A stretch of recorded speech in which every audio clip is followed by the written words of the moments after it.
Bharat Russia ಸಹಕಾರದಲ್ಲಿ ಹೊಸ ಮೈಲಿಗಲ್ಲು. Russia ಅಧ್ಯಕ್ಷ ಪುಟಿನ್ ಮತ್ತು ಮೋದಿ ಮಾತುಕತೆ ನಡೆಸಿದ್ದಾರೆ. ಭಾರತ ಎಂದೆಂದೂ ಶಾಂತಿಯ ಪರವಾಗಿಯೇ ಇರುತ್ತೆ.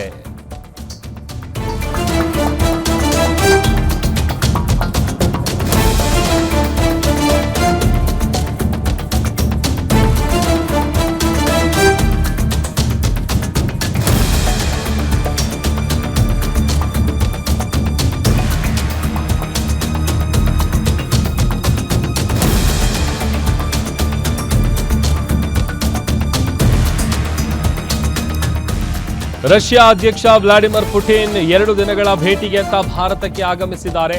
ಭಾರತ ರಷ್ಯಾ ಸಹಕಾರದಲ್ಲಿ ಹೊಸ ಮೈಲಿಗಲ್ಲು. ರಷ್ಯಾ ಅಧ್ಯಕ್ಷ ಪುಟಿನ್ ಮತ್ತು ಮೋದಿ ಮಾತುಕತೆ ನಡೆಸಿದ್ದಾರೆ. ಭಾರತ ಯಾವತ್ತಿಗೂ ಕೂಡ ಶಾಂತಿಯ ಪರವಾಗಿಯೇ ಇರುತ್ತೆ.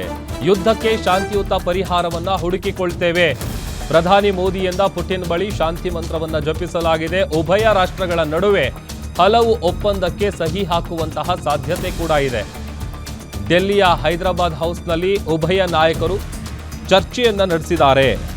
ರಷ್ಯಾ ಉಕ್ರೇನ್ ಶಾಂತಿ ಹಾದಿಯಲ್ಲಿ ಸಾಗುತ್ತೆ ಎನ್ನುವ ನಂಬಿಕೆ ಇದೆ ಅಂತ ಪುಟಿನ್ ಬಳಿ ಪ್ರಧಾನಿ ಮೋದಿಯವರು ಭರವಸೆಯ ಮಾತುಗಳನ್ನಾಡಿದ್ದಾರೆ. ಈಗ ಆಲ್ರೆಡಿ ರಷ್ಯಾ ಅಧ್ಯಕ್ಷ ಪುಟಿನ್ 2 ದಿನಗಳ ಭೇಟಿಗೆ ಅಂತೇಳಿ ಭಾರತಕ್ಕೆ ಬಂದಿದ್ದಾರೆ. ಇವತ್ತು ಹೈದರಾಬಾದ್ ಹೌಸ್ನಲ್ಲಿ ಪ್ರಧಾನಿ ಮೋದಿಯವರ ಜೊತೆ ದ್ವಿಪಕ್ಷೀಯ ಮಾತುಕತೆಯನ್ನು ನಡೆಸಿದ್ದಾರೆ. ಈ ಟೈಮಲ್ಲಿ ಉಕ್ರೇನ್ ಸಂಘರ್ಷವನ್ನು ಕೂಡ ಉಲ್ಲೇಖ ಮಾಡಿ ಭಾರತ ಯಾವಾಗಲೂ ಕೂಡ ಶಾಂತಿಯನ್ನು ಬೆಂಬಲಿಸುತ್ತೆ ಮತ್ತು ಶಾಂತಿಯ ಪರವಾಗಿ ದೃಢವಾಗಿ ನಿಲ್ಲುತ್ತೆ ಅಂತ ಹೇಳಿದ್ದಾರೆ. ಉಕ್ರೇನ್ ಬಿಕ್ಕಟ್ಟು ಆರಂಭವಾದಾಗಿನಿಂದ ನಾವು ನಿರಂತರ ಚರ್ಚೆಯನ್ನು ನಡೆಸಿದ್ದೀವಿ. ಕಾಲಕ್ಕೆ ನೀವು ಕೂಡ ನಿಜವಾದ ಸ್ನೇಹಿತರಾಗಿ ಎಲ್ಲದರ ಬಗ್ಗೆ ನಮಗೆ ಮಾಹಿತಿ ನೀಡ್ತಾ ಇದ್ದೀರಿ. ಈ ಥರದ್ದೆಲ್ಲ ಒಂದಷ್ಟು ಚರ್ಚೆಗಳನ್ನು ಉಭಯ ನಾಯಕರು ನಡೆಸಿದ್ದಾರೆ. ಸಬ್ಮೆರೀನು, ಬ್ರಹ್ಮೋಸು, ಆಮೇಲೆ ಭಾರತದ ಪೇಮೆಂಟ್ ಸಿಸ್ಟಮ್ ರುಪೇ, ರಷ್ಯಾದ ಮೀರ್ ಜೋಡಿಸುವ ಒಪ್ಪಂದ ಏನಿದೆ, ಈ ಎಲ್ಲ ವಿಚಾರಕ್ಕೆ ಸಂಬಂಧಪಟ್ಟಂತಹ ಚರ್ಚೆ ನಡೆದಿದೆ. ವಿದ್ಯುತ್ ಸಮಸ್ಯೆಗೆ ಶಾಶ್ವತ ಪರಿಹಾರದ ಬಗ್ಗೆ ಕೂಡ ಚರ್ಚೆಯನ್ನು ನಡೆಸಿದ್ದಾರೆ. ವಿದ್ಯುತ್ ಉತ್ಪಾದನೆಗೆ ಸಹಕಾರ ನೀಡುವ ಬಗ್ಗೆ ಕೂಡ ಚರ್ಚೆ ಆಗಿದೆ.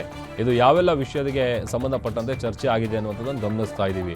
ಸುಖೋಯ್ 30 ವಿಮಾನಗಳ ಮೇಲ್ದರ್ಜೆಗೆ ಏರಿಸುವಂತಹ ಬಗ್ಗೆ ಕೂಡ ಉಭಯ ನಾಯಕರು ಚರ್ಚೆಯನ್ನು ನಡೆಸಿದ್ದಾರೆ. ಭಾರತಕ್ಕೆ Su-57, S-400 ಮತ್ತಷ್ಟು ಖರೀದಿ ಮಾಡುವಂತಹ ಪ್ರಸ್ತಾಪ, ಅದರ ಜೊತೆಗೆ ಒಂದಷ್ಟು ಒಪ್ಪಂದಕ್ಕೆ ಸಹಿ ಹಾಕುವಂತಹ ಸಾಧ್ಯತೆಗಳು ಕೂಡ ದಟ್ಟವಾಗಿದೆ. ಡೆಲ್ಲಿಯ ಹೈದರಾಬಾದ್ ಹೌಸ್ನಲ್ಲಿ ಉಭಯ ನಾಯಕರು ಈ ಎಲ್ಲ ವಿಚಾರಕ್ಕೆ ಸಂಬಂಧಪಟ್ಟಂತೆ ಚರ್ಚೆಯನ್ನು ನಡೆಸಿದ್ದಾರೆ.